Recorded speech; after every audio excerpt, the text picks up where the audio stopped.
కానుక రెండవ భాగం. ఒకటవ భాగంలో జానకి తల్లిని చిన్నప్పుడే కోల్పోయి తండ్రి నిరాదరణకు గురై అమ్మమ్మ దగ్గర పెరుగుతుంది. ఆమెకు 4 మేనమామలు. అమ్మమ్మ కూడా మరణించడంతో హైదరాబాద్లో ఉన్న మేనమామ ఇంటికి చేరుతుంది. కథ కొనసాగుతుంది. ఆ రోజు ఇందిరని చూడ్డానికి పెళ్లివారు వస్తున్నారు. ఇందిర మధురానుభూతుల్లో తేలిపోతుంటే జానకి ఇల్లంతా నీట్గా సర్ది అత్తకి పలహారాలు తయారు చేయటంలో సహాయం చేస్తూనే మధ్య మధ్య ఇందిరని ఆట పట్టిస్తోంది. వాళ్ళు వచ్చేసరికి ఏ చీర కట్టుకోవాలో తనే తీసి ఇందిరకిచ్చి కాసేపు ఆ మ్యాక్సీలు గట్రా వెయ్యొద్దని అవన్నీ తీసి దాచేసింది. పెళ్ళికొడుకు ఓ ప్రైవేట్ కంపెనీలో మేనేజర్, 4 అంకెల జీతం, అందం, ఆస్తి కూడా బాగా ఉన్నవాడు. ఈ సంబంధం కుదిరితే మన ఇందు ఎంతో అదృష్టవంతురాలు అనుకుని మురిసిపోతున్నారు తల్లిదండ్రులు. వాసంతి మాత్రం కాబోయే బావగారు ఏ సినిమాలో హీరోలా ఉంటాడా అని ఊహాగానాలు చేస్తోంది. సాయంత్రం 5 కావస్తుండగా దిగారు పెళ్లివారు. పెళ్ళికొడుకు తల్లిదండ్రులు, అక్కగారు, మధ్యవర్తి వచ్చారు. అందరినీ ఆప్యాయంగా ఆహ్వానించారు కామేశం దంపతులు. అందరూ హాల్లో కూర్చున్నారు. పరిచయాలు, కాఫీ, పలహారాలు అయ్యాక పిల్లని చూపించమన్నాడు మధ్యవర్తి. అప్పటికే గది కిటికీలోంచి పెళ్ళికొడుకుని కుతూహలంగా చూస్తున్న జానకి, వాసంతి ఉలిక్కిపడి సర్దుకుని కూర్చున్నారు.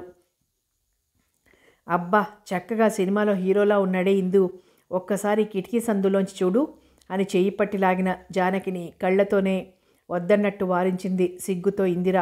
భవానీ వచ్చి కూతుర్ని హాల్లోకి తీసుకెళ్ళి ఓ సోఫాలో కూర్చోబెట్టింది. ఎంతోమంది మగపిల్లలకి పేర్లు పెట్టి ఏడిపించిన ఇందు కళ్ళైనా ఎత్తి ఓసారి పెళ్ళికొడుకు కేసి చూడలేకపోయింది. పెళ్ళికొడుకు అలవోగ్గా ఇందు కేసి చూశాడు. వరుణి తల్లి పేరు వగైరాలు అడిగితే అక్కగారు మరికొన్ని ప్రశ్నలు అడిగింది. అన్నింటికీ అడకుగా జవాబు చెప్పింది ఇందిర. అబ్బాయిని కూడా ఏమైనా అడగమనండి, నవ్వుతూ అంది భవానీ వరుణి తల్లితో. ఆవిడ కొడుకు కేసి చూసింది. వద్దొద్దు, కంగారుగా అనేశాడు పెళ్ళికొడుకు. నువ్వు సరిగ్గా చూసుకోమ్మా, తర్వాత మా తమ్ముడు నచ్చలేదంటే కుదరదు, వేళాకోళంగా అంది వరుణి అక్కగారు. ఆమె బలవంతం మీద వాలిపోతున్న కనురెప్పల్ని ఎత్తి వరుణి కేసి చూసిన ఇందిర గుండె జల్లుమంది. క్షణం అతని కేసి చూసి తలదించేసిన ఇందిర ఎదలో కోటి వీణలు మధురగీతాలు ఆలపించాయి. ఇంకా అమ్మాయిని తీసుకెళ్ళండి అన్నాడు వరుణి తండ్రి. తడబడుతున్న అడుగులతో లోనికెళ్ళిపోయింది ఇందిర. కామేశం దంపతులు పెళ్లివారికి ఇల్లంతా చూపించారు. తోటలోంచి ఇంట్లోకి రాబోతున్న పెళ్ళికొడుకు కళ్ళు తనని చూసి గబాల్న పక్కకు తప్పుకున్న జానకిని చూసి మిలమిలలాడాయి.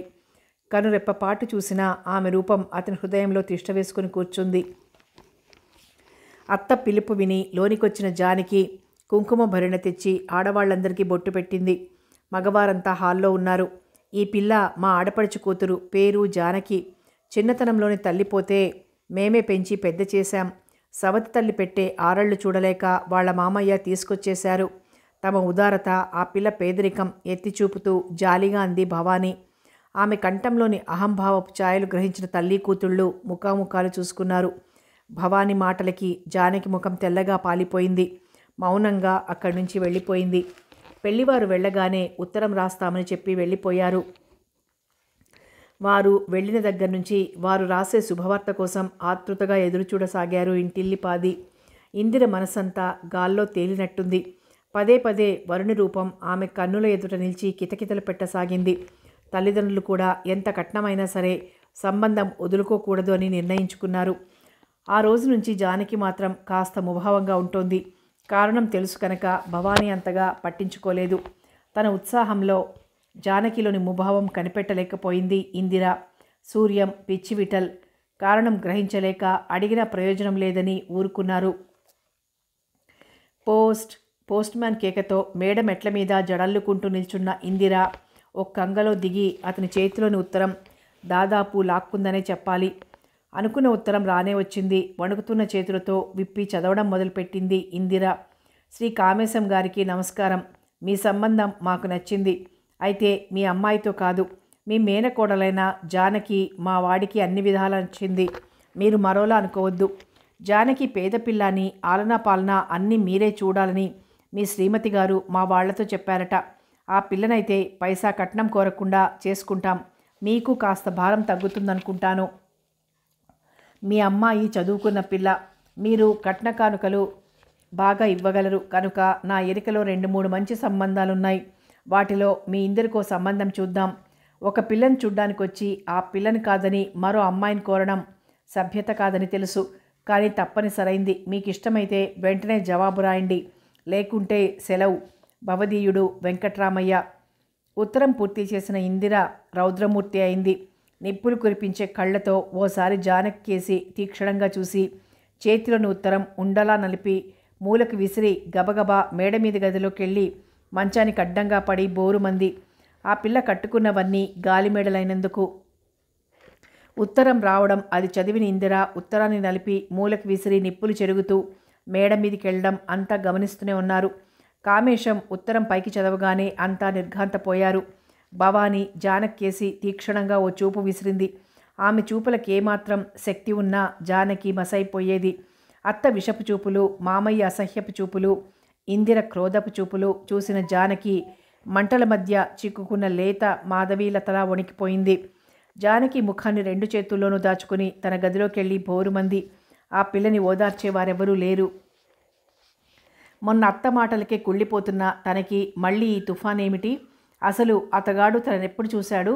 చూస్తే మాత్రం సభ్యతను మర్చి అలా ఎలా అనగలిగాడు? తలుచుకుని కుమిలిపోతున్న జానకి హాల్లోంచి మేనమామతో అత్త పలికే పౌరుషవాక్యాలు చెవుల్లో శూలాల్లా పొడుచుకొని మరీ కుళ్ళిపోయేలా చేశాయి. అవును, తగుదునమ్మా అని అతని కళ్ళబడింది. అసలు తనని గదిలోనే ఉండమన్నానా? పిలిస్తే తప్ప రావద్దన్నానా? పెద్ద నేనే కదా జగదేక రంబను అంటూ వచ్చింది. ఇంతేనా? అతగాడి ముందు వయ్యారాలు పోయి ఉంటుంది.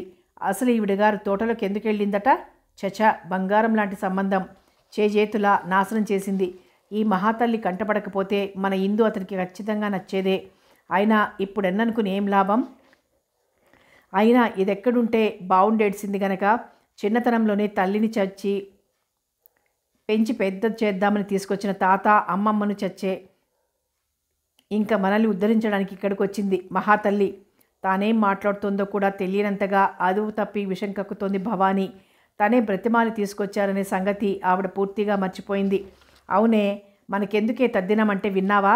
అయ్యో ఒంటరి పిల్ల, కాస్త చేదోడు వాదోడుగా ఉంటుంది అన్నావు, నెత్తికెక్కించుకున్నావు, ఇప్పుడు అనుభవించు అంతకన్నా కచ్చిగా అన్నాడు కామేశం. కర్ణ కఠోరమైన ఈ మాటలు వింటున్న జానకి కుళ్ళి కుళ్ళి ఏడ్చింది. ఆ రోజంతా తిట్లతో శాపనార్థాలతో గడిచిపోయింది. తెల్లవారింది. జానకి అన్నం నీళ్లు ముట్టకుండా ఆ గదిలో పడుకుని ఏడుస్తున్నా అడిగే నాదుడు లేడు. సూర్యం ఏదో అడగబోయినా తల్లి చెల్లెలు గయ్యమన్నారు. భారంగా నిట్టూరుస్తూ వెళ్ళిపోయాడు సూర్యం. 4 రోజులు నిర్జీవంగా దొర్లిపోయాయి. అడ్డమైన వాళ్ళందరికీ చాకరీ చేయలేక చస్తున్నాను. మహారాణుల్లా గదిలోంచి బయటికి రాకుండా కూర్చుంటే వండి వార్చడానికి ఇక్కడ నౌకర్లేం లేరు అంటూ మాటలతోనే తూట్లు పొడుస్తోంది భవానీ. ఆలోచించి ఆలోచించి ఒక నిర్ణయానికి వచ్చింది జానకి. ఉదయం లేవగానే తన బట్టలవి సర్దుకుంది. పల్లె నుంచి వచ్చినప్పుడు ఎలా ఉందో అలా తయారైంది. అత్త దయతో దానం చేసిన ఇందిర వాళ్ళ లంగాలు ఓణీలు తీసి వాళ్ళ బీరువాల్లో పెట్టేసింది. నిన్నటిదాకా ముంగిలా గదిలోంచి బయటికి రాని పిల్ల ఏమిటో అంత పొద్దున్నే ఇల్లంతా కలి తిరిగేస్తుంది అనుకుంది భవానీ. అయితే ఏమీ అడగలేదు. జానకి మెల్లగా హాల్లోకి వచ్చి సోఫాలో కూర్చుని పేపర్ చూస్తున్న మేనమామ దగ్గరికి వచ్చి నిల్చుంది. మొదట్లో ఉన్నంత కోపం లేకపోయినా ఆయనకి జానకి మీద పూర్తిగా కోపం పోలేదు. అందుకే ఏం మాట్లాడకుండా ప్రశాంతకంగా ఆమె కేసు చూశాడు. మామయ్య, నేను వెళ్ళిపోతున్నాను. ఏ ఉపోద్ఘాతము లేకుండానే తల వంచుకుని కాలి బొటనవేలుతో నేల మీద రాస్తూ అంది జానకి. తుళ్ళిపడ్డాడు కామేశం. ఏమిటి, వెళ్ళిపోతావా? ఎక్కడికే? ఆశ్చర్యంగా అన్నాడు. చిన్నమామయ్య దగ్గరికి. ఓ, వాళ్ళు తిడితే? హేళనగా అన్నాడు కామేశం. నీ దగ్గరికి మాత్రం రాను, మెల్లగానే అంది. కానీ స్థిరంగా ఉంది జానకి స్వరం. పిల్లిలా ఒదిగొదిగి తిరుగుతూ గట్టిగా మాట్లాడడానికే జంకే ఈ పిల్ల అంత ధైర్యంగా తన ఎదుట మాట్లాడిన తీరుకి బిత్తరపోయాడు కామేశం. వంటింటి గడపలో నిల్చుని వీళ్ల సంభాషణ ఆశాంతం విన్న భవానీ కూడా తెల్లబోయింది. జానకి వెళ్ళిపోతాను అనగానే ఆవిడ గుండెల్లో రాయి పడ్డట్లయింది. ఈ 4 రోజులు ఆ పిల్ల బయటికి రాకపోతే తనెంత అవస్థపడింది గుర్తొచ్చింది. కామ్గా ఇంటెడు చాకిరీ చేసేది, అనవసరంగా నోరు పారేసుకుంది. తనే ఎలా చూసినా తప్పంతా తనదే. ఈ పెళ్లి చూపులు జరిగిన కాసేపు జానకిని ఏ మ్యాట్నీకో పంపిస్తే సరిపోయేది. ఈ కాలం కుర్రాళ్ళకేముంది, కాస్త ఎర్రగా బుర్రగా ఉంటే చాలు, మిగతావేం అక్కర్లేదు. ఎలా ఈ పిల్లని ఆపడం? ఇలా ఉన్నాయి భవానీ ఆలోచనలు. నన్ను ట్రైన్ ఎక్కించేయి మెల్లగా అంది జానకి. అదేమిటి జానీ, ఈ మాత్రానికి ఇంట్లోంచి వెళ్ళిపోవాలా? అయినా నేను మాత్రం ఏమన్నాను? ఏదో మంచి సంబంధం తప్పిపోయిందనే బాధలో కాస్త నోరు జారాననుకో, అంత మాత్రాన మేం శత్రువులం అయిపోయామా? ఏదైనా కోపం వస్తే ఇందు వాళ్ళని తిట్టను. జానకి జీవం లేని ఓ నవ్వు నవ్వింది. లేదత్తా, నువ్వేదో అన్నావని కాదు, నాకే పల్లె మీద గాలి మళ్ళింది. అత్తా వాళ్ళని బాబిగాడిని చూడాలని ఉంది, అందుకే వెళ్ళాలనుకుంటున్నాను. ఇప్పటికే అమ్మ పోయిన దగ్గర నుంచి మీ పాలబడి మీకు చాలా శ్రమ కలిగించాను, క్షమించు గబగబా అనేసి గదిలోకి వెళ్ళిపోయింది జానకి. ఆ మాట వినడంతోనే భవానీ నోరు తెరిచి చూస్తూ నిలబడిపోయింది. ఓ క్షణం మరు నిమిషం తేరుకుని సూర్యం గదిలోకి పరిగెత్తుకెళ్ళి విషయం చెప్పి ఆ పిల్లని ఆపమంది. ఇటీవల ఇంట్లోని వాతావరణం గమనిస్తున్న సూర్యం ఇలాంటి సమయం వస్తుందని అనుకుంటూనే ఉన్నాడు. లాభం లేదమ్మా, తనుండదు. అన్ని మాటల్ని ఇప్పుడు ఉండమనడం కూడా భావ్యం కాదు, తేల్చి చెప్పేశాడు సూర్యం. అతనికి ఈ మధ్య తల్లి ప్రవర్తించే తీరు చిరాగ్గా ఉంది. కాదు సూర్యం, నువ్వు చెప్పాలి, నీ మాట జానకి కాదనదు. లాభం లేదమ్మా. ముందే నువ్వు అలా అంటే ఎలా? అవునమ్మా, ఇన్ని పరుషవాక్యాలు అని తగుదునమ్మా అని ఎలా ఉండమనడం? ఆ అన్నది నువ్వు కాదుగా. మన ఇంట్లో ఎవరన్నా ఒకటే. జానిని మీరంటుంటే నేను ఆపగలిగానా ఇప్పుడు జానకి నాపడానికి? వ్యంగ్యంగా అన్నాడు సూర్యం. అంతేనా సూర్యం? అవునమ్మా, జరిగిందేదో జరిగిపోయింది, నువ్వేం బాధపడకు. మరో మంచి వంట మనిషిని చూద్దాం. పదునుగా ఉన్నాయి సూర్యం మాటలు. కొడుకు మాటలకి భవానీ ముఖం పాలిపోయింది. ఏమిటి సూర్యం నీ మాటలు? అమ్మతో మాట్లాడవలసిన తీరు అదేనా? గదిలోకి వస్తూ మందలింపుగా అన్నారు కామేశం. మరేమిటి నాన్న, ఇంత జరిగాక నేనుండమంటే మాత్రం తనుంటుందా? ఒకవేళ అడిగాక కాదంటే? జానకి నా మీద గౌరవం ఉన్నమాట నిజం, కానీ ఆ గౌరవాన్ని అగౌరవంగా మార్చుకోవడం నాకు చేతకాదు. సారీ నాన్న, తల వంచుకొని మెల్లగా అన్నాడు సూర్యం. అది కాదు సూర్యం, నా మాట కాస్త విను. జానకి నీ మాటంటే ఎంతో విలువుంది. ఇప్పుడు కాదంటే తర్వాత సంగతి ఆలోచిద్దాం అన్నాడు కామేశం. అది కాదు నాన్న, ఈసారికి నా మాట కాదనుకు. మీ అమ్మకి బీపీ ఎక్కువైందని రెస్ట్ తీసుకోవాలని డాక్టర్ చెప్పడం నీకు తెలుసుగా. కాస్త మనవాళ్ళంటూ ఉంటే మనకు హాయిగా ఉంటుంది. బ్రతిమాలుతున్నట్టు చెప్తున్న తండ్రి మాటల్ని కాదనలేని సూర్యం తప్పనిసరిగా జానకి గదిలోకి అడుగుపెట్టాడు. తన గదిలో మంచం మీద బోర్లా పడుకుని కుళ్ళి కుళ్ళి ఏడుస్తున్న జానకిని అక్కును చేర్చుకుని ఓదార్చాలనిపించింది సూర్యానికి. మునిపల్లెలో బావా బావా నాకు బొంగరం చేసివ్వవు అంటూ తన వెంట తిరిగిన చిన్నారి జానకికి 16 సంవత్సరాలు దాటిన పసిడి కన్నెపడుచు జానకికి తేడా అంతగా కనిపించలేదతనికి. అడుగుల సవ్వడికి ఉలిక్కిపడి చూసింది జానకి. ఎదురుగా సూర్యం బావ నవ్వుతూ కనిపించడంతో గబాల్ల లేచి పైట కొంగుతో కళ్ళు తుడుచుకొని రాబావా అంది. సారీ జానీ, ఎందుకు? నువ్వు పడుకున్నట్టున్నావు. పర్వాలేదు రా బావా, కూర్చో. జానీ, ఏమిటి బావా? అదే నువ్వు పల్లె వెళ్ళిపోతున్నావా? అవును మెల్లగా అంది జానకి. ఎందుకు నీకు తెలియదా? సూటిగా అంది జానకి. ఆహా అది కాదు, తడబడ్డాడు సూర్యం. ఏం బావా, నన్నెళ్ళొద్దని చెప్పడానికి వచ్చావా? పదునుగా ఉందామె గొంతు. అది కాదు జానీ, నన్ను అపార్థం చేసుకోకుండా నే చెప్పేది కాస్త విను. అమ్మా నాన్న నిన్ను అవమానించారు, కాదనను. కానీ ఇప్పుడు బాధపడుతున్నారంటావు, అంతేనా? ఎందుకు బావా ఆత్మవంచన చేసుకుంటావు? అత్తయ్య మామయ్య అన్న మాటలు నీకు మాత్రం బాధ కలిగించలేదా? బావా, నా స్థానంలో నువ్వే ఉంటే. కానీ బావా, నాకు ఆశ్రయం ఇచ్చేవాళ్ళు ఇంకా ఉన్నారు. అది ఏ ఉద్దేశంతోనైనా కానీ ఈ చాకిరీ ఎక్కడైనా చేసుకోగలను. నాకు మరో అండలేని నాడు మీ అమ్మా నాన్నే కాదు, చివరికి నువ్వు కూడా నన్నుండమని అడగవు. మీరు కలిగినవారు. మీ నాన్న పెద్ద ఆఫీసర్, డబ్బు పారేస్తే నాలాంటి వాళ్ళు కావలసినంతమంది వస్తారు. నన్ను వదిలేయండి బావా, అదోలా నవ్వుతూ అంది జానకి. జానకి మాటలకి దెబ్బతిన్నట్టు చూశాడు సూర్యం. అంతేనా అంతేనా జానీ నువ్వు నా అర్థం చేసుకున్నది? సారీ బావా, నిన్ను నొప్పించాలని నా అభిప్రాయం కాదు.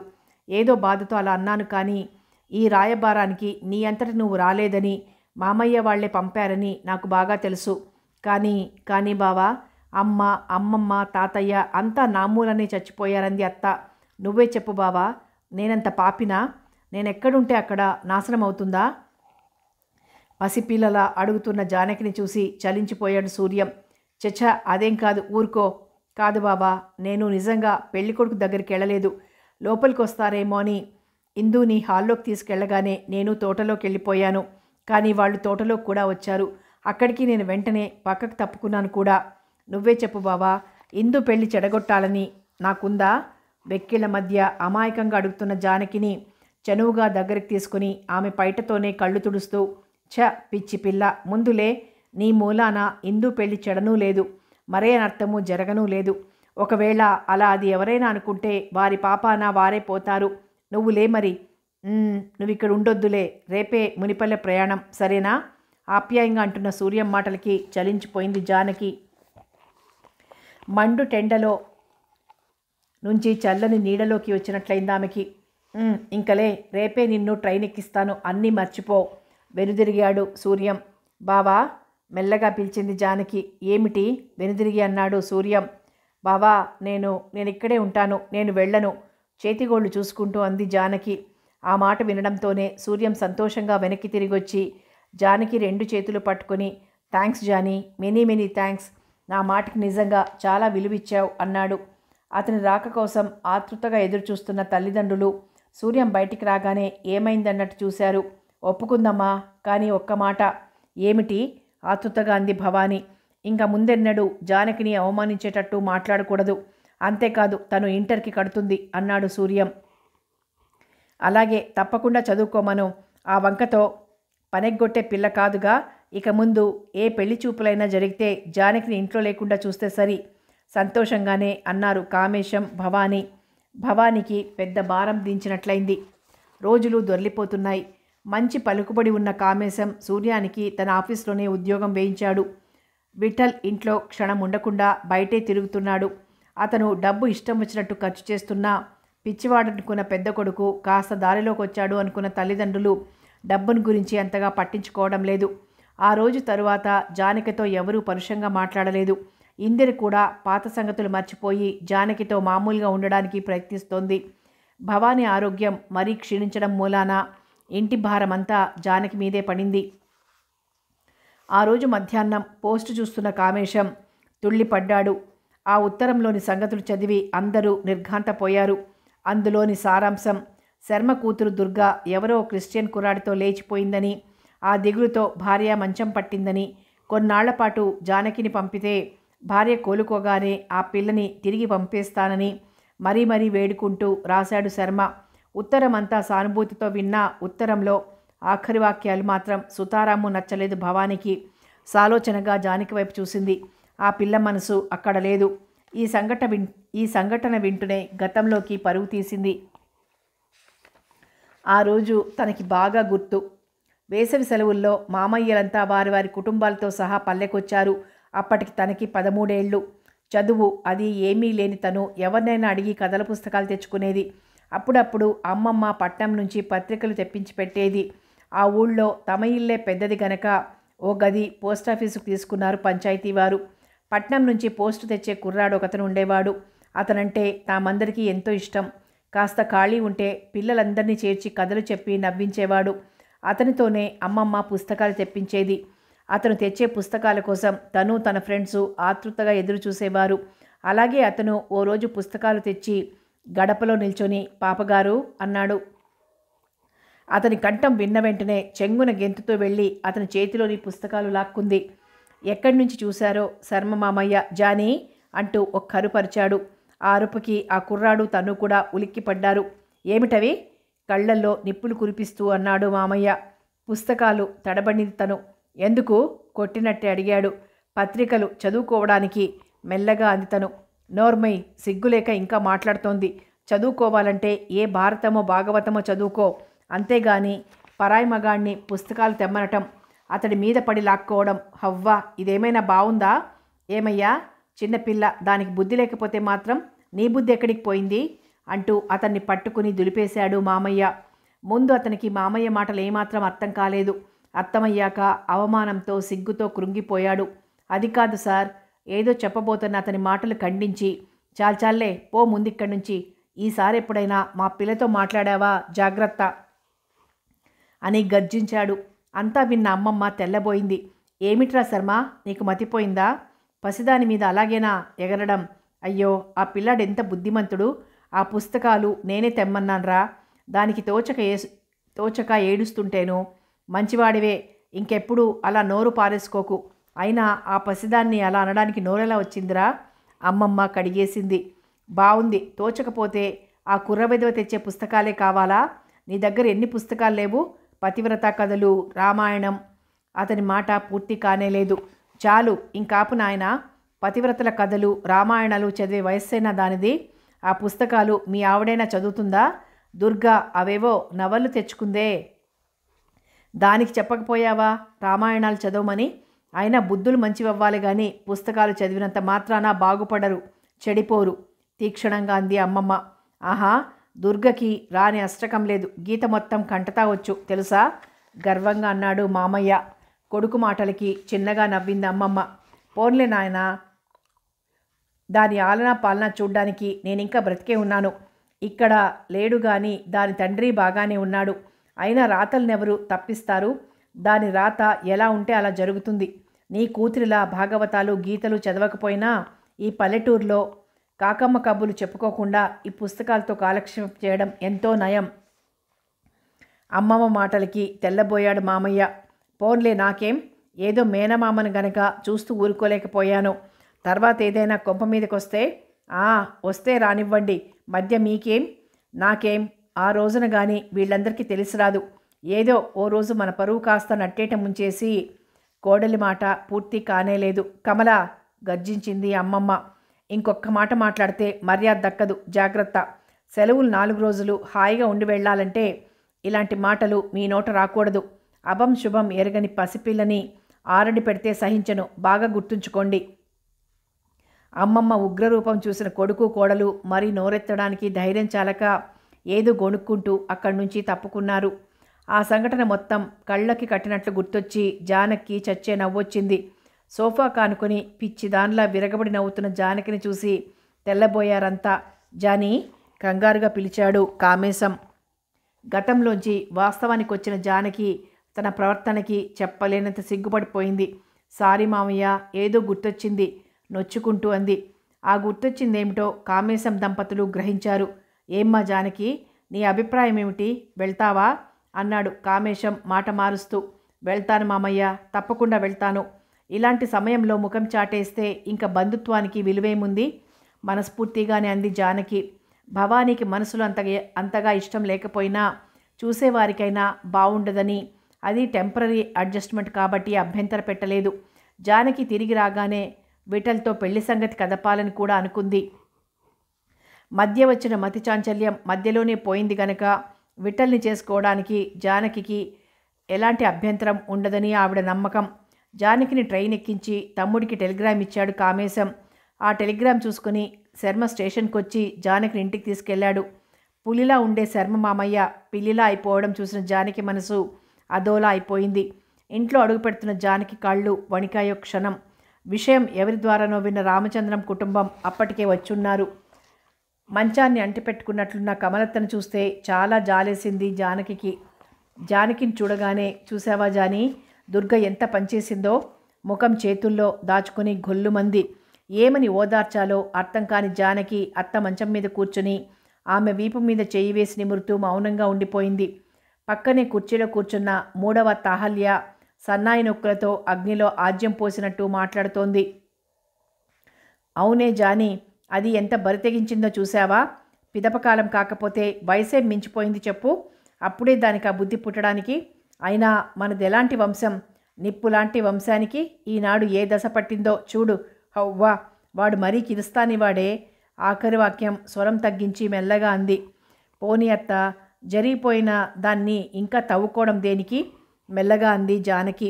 ఆ అమ్మాయికి అహల్య మాటల తీరు ఏమాత్రం నచ్చలేదు. అదే నేను చెప్తున్నాను. ఏది, అక్కయ్య వింటేనా? అవునులే, ఎలా వింటుంది? అసలు అక్కయ్య ఎంత నిష్ఠాపరురాలు.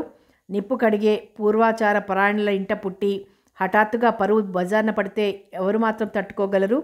అంతా కర్మ. ఏమిటో, పిల్లల్ని కంటాం గాని వారి రాతల్ని కనలేం గదా. చూడు, అక్కయ్య మంచినీళ్ళైనా ముట్టుకోవడం లేదు. అక్కడికి నేను అంటూనే ఉన్నాను, పోతే పోని, అది అసలు పుట్టనే లేదనుకో అని. అయినా దాని పిచ్చి గాని వాడు దాన్ని శాశ్వతంగా ఉంచుకుంటట్టే. మోజు కాస్త తీరగానే రేపి పాటకి వదిలేసి చక్కా పోడు. అప్పటికి గాని దాని కళ్ళకు కప్పిన పొరలు తొలగవు. ఇలా సాగింది అహల్య ధోరణి. అది సానుభూతో లేక వ్యంగ్యమో సరిగ్గా అర్థం కాకపోయినా కర్ణ కఠోరమైన ఆ భాష మాత్రం వినలేకపోయింది జానకి. పోన్లే అత్త, అవన్నీ ఇప్పుడెందుకు, అసలే కమలత్త కుమిలిపోతుంటే కాస్త కఠినంగానే అంది. సరేలే, ఇప్పుడు నేనేమన్నానని లేచిపోయింది, అది బాగానే ఉంది. మధ్య నా మీద నిష్ఠూరం. బాగుందమ్మా, బాగుంది. అయినా ఎవరి ద్వారానో విని అయిన వాళ్ళం గనక ప్రాణం ఊరుకోక వచ్చామే, మమ్మల్ని అనాలి. రుసరుసలాడుతూ గదిలోంచి వెళ్ళిపోయింది అహల్య. కృతజ్ఞతగా చూసింది కమల.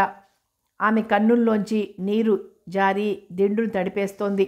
ఊరుకో అత్త, ఆవిడ మాటలు మనకి తెలియందేముంది, తేలుకొండి స్వభావం, మెల్లగా అంది జానకి. ఇప్పుడేం చెయ్యాలి? ఇలా అడిగిన వాళ్ళందరికీ ఏం సమాధానం చెప్పాలి? దీనంగా అంది కమల. ఇందులో అర్థం కాకపోవడానికి ఏముందత్తా? దుర్గ కోసం అంతటా వెతికిద్దాం, కనిపించకపోతే పేపర్లో ప్రకటనిద్దాం, వాళ్ళిద్దరికీ మనమే స్వయంగా పెళ్లి చేద్దాం. కానీ అతను మన కులం కాదు, మన మతం కాదు, గొణిగింది కమల. ఇదిగో అత్త, మళ్ళీ మొదటికొచ్చావు. ఈ కులాలు మతాలు అన్నవి మనం సృష్టించుకున్నవే. అంతా ఒకటే కులం, మానవ కులం. అలా కాదని వారికి పెళ్లి చేయను అంటావనుకో, అప్పుడు పోయిన నీ కులం తిరిగొస్తుందా? అందుకే పెద్ద మనసుతో వాళ్ళని క్షమించి ఒకటిగా చెయ్యి. మీ చేతుల మీదుగా 4 అక్షింతలు వెయ్యండి, పెద్దరికం నిలబెట్టుకోండి. ఇంత జరిగాక ఇంతకన్నా మరో మార్గం లేదు కూడా. పెద్ద ఆరిందాలా? అత్తకి ధైర్యం చెప్పి ఆ పూట కాస్త అన్నం తినిపించింది జానకి. అత్త తన మాటలతో కాస్త తేరుకుంది అనేసరికి ఏనుగెక్కినంత ఆనందం కలిగింది జానకి. శర్మ కూతురి కోసం నలుమూలలా వెతికించాడు. ఆప్తులనుకున్న వారందరి సహాయం కోరాడు. ఇల్లు పట్టకుండా కూతురి కోసం తిరుగుతున్న చిన్న మామయ్యను చూస్తుంటే దిగులేసింది జానకి. రామచంద్రం వాళ్ల మాటలతోనూ చేతలతోనూ కించిత్ సహాయం చెయ్యకపోగా వీళ్ళనెత్తిన బరువై కూర్చున్నారు. ఇళ్ళు వాకిళ్ళు పనులు వ్యవహారాలు వదులుకొని ఇన్నాళ్ళు ఎలా ఉంటారో బుర్ర పగలగొట్టుకున్నా అర్థం కాలేదు జానకి. ఆ రోజు మధ్యాహ్నం వంటంతా ముగించి తడిచేయి కొంగుతో తుడుచుకుంటూ హాల్లోకి వచ్చింది జానకి. హాల్లో రామచంద్రం కూతురు 3 ఏళ్లది ఏదో పుస్తకం దీక్షగా చూస్తుంటే తల్లిదండ్రులు మురిసిపోతున్నారు. చూసావా జానీ, దీనికెన్ని తెలివితేటలో, ఎప్పుడు చూసినా పుస్తకాలు ముందేసుకొని కూర్చుంటుంది. దీనికి బొమ్మల మీద కన్నా పుస్తకాల మీదే ఆసక్తి ఎక్కువ అనుకో, మురిసిపోతోంది అహల్య. అవునే జానీ, దీనికున్న తెలివితేటలు మన ఇళ్లలో ఎవ్వరికీ లేవనుకో, అందుకే దీన్ని డాక్టర్ని చేద్దామనుకుంటున్నాను గర్వంగా అన్నాడు రామచంద్రం. ఆయన ఆశకి మనసులోనే నవ్వుకుంది జానకి. తాత కావలసిన వయసులో ఇప్పుడు పిల్లల్ని కని దీన్ని డాక్టర్ని చేస్తాడట అనుకుంది. వెంటనే హఠాత్తుగా జానకో విషయం గుర్తొచ్చింది. అప్పుడు తను 5వ క్లాస్ మంచి మార్కులతో పాస్ అయింది. తమ పల్లెలో హై స్కూల్ లేదు. పై చదువు చదవాలంటే బయట ఊళ్ళకి వెళ్లాల్సిందే. అమ్మమ్మ కొడుకులందరినీ అడిగింది జానీని కాస్త దగ్గరుంచుకుని చదువు చెప్పించమని, ఖర్చంతా తానే భరిస్తానని. కానీ ఎవ్వరూ ముందుకు రాలేదు. అంతా తలొక కారణం చెప్పి తప్పుకున్నారు. ఈ మామయ్య మాత్రం ఆడపిల్లకి 5వ తరగతి కన్నా ఎక్కువ చదువెందుకమ్మా, చాకలి పద్దు మొగుడికో ఉత్తరం రాయడం వస్తే చాలదు, ఇదేమన్నా ఉద్యోగాలు చేసి ఊళ్ళెలుతుందా? అసలు నన్ను అడిగితే ఆడదానికి ఇంతకన్నా చదువు ఉండకూడదు అన్నాడు 200 సంవత్సరాల క్రితం పుట్టిన మనిషిలా. అలాంటి మామయ్య తన పెద్ద కూతురికి BA వరకు చెప్పించడమే కాక ఈ పసిదాన్ని డాక్టర్ కూడా చేస్తాట. అదేమిటి మామయ్య, ఆడపిల్లలకి అంత లేసి చదువులెందుకు, చాకలి పద్దు మొగుడికో ఉత్తరం ముక్క రాయడం వస్తే చాలదు? సాధ్యమైనంత అమాయకంగా అంది జానకి. జానకి మాటలకి దంపతులిద్దరూ బిగుసుకుపోయారు. ఒకప్పటి తమ మాట ఈనాడు తమకే అప్పచెప్పిందన్నమాట. అయినా పిల్లి కూనలా ఉండే ఈ పిల్ల ఇంత గడుగ్గాయిలా తయారైందే అనుకొని మనసులో ఆశ్చర్యపోయినా పైకి మాత్రం కాలంతో మనము మారాలిగా, ఈ రోజుల్లో చదువు అందరికీ ముఖ్యమే అంటూ ఎవరో తరుముతున్నట్టు ఒకరి తర్వాత ఒకరు తప్పుకున్నారు. ఇంకాసేపు అక్కడే ఉంటే ఆ రోజులకి ఈ రోజులకి ఎంత తేడా అని జానకి ఎక్కడ గద్దిస్తుందో అన్న భయం వారి చేత అలా పరుగులు తీయించింది. వాళ్ళ అవస్థ కనిపెట్టిన జానకి పగలబడి నవ్వాలనిపించింది. కానీ తమాయించుకుని ఆత్మవిమర్శలో పడింది. ఛీ, ఏమిటి నేను మరి చిన్న పెద్ద తారతమ్యం లేకుండా మాట్లాడాను. ఆ రోజు ఆయన అలా అంటే మాత్రం అంత వాణ్ణి పట్టుకొని నేను ఇలా నిలదీసి అడగొచ్చా? అయినా ఈ మధ్య నాకు గతం మరీ గుర్తుకొస్తుందేమిటి అనుకున్న జానకి మనసు ఒకటి మాత్రం బాగా గ్రహించింది. అకారణంగా ఒకరిని తూలనాడినా, అన్యాయంగా ఒకరిపై అభాండాలు వేసినా అవి తమపైనే తిరిగి తగులుతాయని. స్వర్గం నరకం అంటూ ఎక్కడో లేవు. ఇక్కడే మన కళ్ళెదుటే ఉన్నాయి. మన ప్రవర్తనలోనూ మన మనుగడలోనూ దాగి ఉన్నాయి. చేసిన పాపపుణ్యాలకు ఫలితం మరో జన్మలో కాదు అనుభవించేది, ఈ జన్మలోనే. అందుకే ఎవ్వరినీ తూలనాడకూడదు. తెలిసి చేసినా తెలియక చేసినా పాప ఫలం అనుభవించే తీరాలి. నిజం. నేను పడే ఈ పాటలకు కూడా ఏదో కారణం ఉండే ఉంటుంది. తెలుసో తెలియకో పాపం చేసుంటాను. భారంగా నిట్టూరుస్తూ కమల గదిలోకి వెళ్ళింది జానకి ఆవిడకు మందివ్వడానికి. రోజులు గడిచిపోతున్నాయి. దుర్గ జాడలేదు. రామచంద్రం అన్నగారికి 4 ధైర్యవచనాలు చెప్పి వెళ్ళిపోయాడు కుటుంబంతో. ఆ రోజు శర్మ స్నేహితుడు ఒక ఆయన వచ్చి దుర్గ జాడ చూచాయిగా అందించాడు. కమల ముఖంలో కోటి దివ్వెలు వెలిగాయి. హుటాహుటిన బయలుదేరి వెళ్ళిన శర్మ గంటలో ముఖం వేళ్లాడేసుకుని వచ్చాడు. ఆతృతగా చూశారు జానకి, కమల. దుర్గ కనిపించిందట, కానీ ఆయనతో మాట్లాడటానికి కూడా ఒప్పుకోలేదట.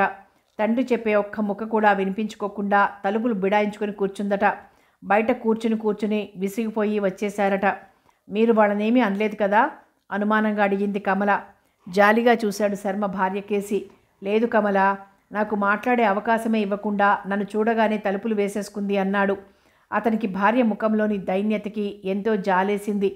ఇన్నాళ్లకి భార్య ముఖంలో సంతోషం చూశాడు ఉదయం. కానీ అది ఎక్కువసేపు నిలవలేదు. నిట్టూరుస్తూ కూలబడ్డాడు. మామయ్య. కళ్ళ మీద చేతులుంచుకొని సమాధిలో మునిగి ఉన్నట్టున్న శర్మ తుళ్ళిపడి కళ్ళు తెరిచి ఏమ్మా అన్నాడు. నేను దుర్గ దగ్గరికి వెళ్తాను మామయ్య. నాకు ఇల్లు చూపించు. అత్త పరిస్థితి చెప్తే దుర్గ తప్పకుండా వస్తుంది. ఆలస్యం చేస్తే తన ఉనికి తెలుసుకున్నామని ఊరు విడిచి వెళ్ళిపోయినా వెళ్ళిపోవచ్చు. అనునయంగా చెప్తున్న జానకి కేసి కృతజ్ఞతగా చూశాడు శర్మ. అవునమ్మా, నువ్వు అన్నమాట నిజమే. పద, నేను తీసుకెళ్తాను. ఉత్సాహంగా లేచాడు. కమల ముఖం తిరిగి కళకళలాడింది. కానీ మామయ్య, ఒక్క మాట. ఏమిటమ్మా అది? అదే దుర్గని ఇక్కడ తీసుకొచ్చిన తర్వాత తను ప్రేమించిన అతనితో పెళ్లి జరిపించాలి. అలా అని నాకు మాట ఇవ్వాలి, నిక్కచ్చిగా అంది జానకి. అలాగే తల్లి, ఇంత జరిగాక మరో సంబంధం ఎలా చూస్తానో విరక్తిగా అన్నాడు శర్మ. ఓకే. ఇదిగో అత్త, నేను దుర్గని తీసుకురాకపోతే చూడు, మా కోసం ఎదురు చూస్తుండు. చిరునవ్వుతో మేనమామతో కలిసి గడప దాటుతున్న జానకిని ఆనందంగా చూస్తూ ఉండిపోయింది కమల. జానకిని ఆ ఇంటి వరకు తీసుకెళ్లి చూపించి తాను ఆ ఇంటికి ఎదురుగా ఉన్న పార్కులో కూర్చున్నాడు శర్మ. ఓరవాకిలిగా ఉన్న తలుపుపై మెల్లగా శబ్దం చేసింది జానకి. Yes, come in. తలుపు తోసుకుని లోపలికి వెళ్ళిన జానకిని చూసి నిర్ఘాంతపోయింది దుర్గ. వెంటనే తేరుకొని, వాట్ ఎ సర్ప్రైజ్! ఎక్కడి మునిపల్లె, ఎక్కడి ఈ ఊరు, ఎక్కడి జానకి, ఎక్కడ ప్రత్యక్షం? ఆనందంతో జానకిని కౌగిలించుకుంది దుర్గ. అవును, ఏమిటి బట్టలని సర్దేస్తున్నావు? ఎక్కడికైనా ప్రయాణమా? చిందరవందరగా ఉన్న బట్టలు, 2 సూట్ కేసులు చూసింది జానకి. ఏమీ ఎరగనట్టు అడిగింది. అంతవరకు నవ్వుతున్న దుర్గముఖం సీరియస్గా అయిపోయింది. అవును జానీ, ఇక్కడి నుంచి వెళ్ళిపోతున్నాం. ఇందాక నాన్నొచ్చాడు, కానీ ఆయనతో నేనేం మాట్లాడదలుచుకోలేదు.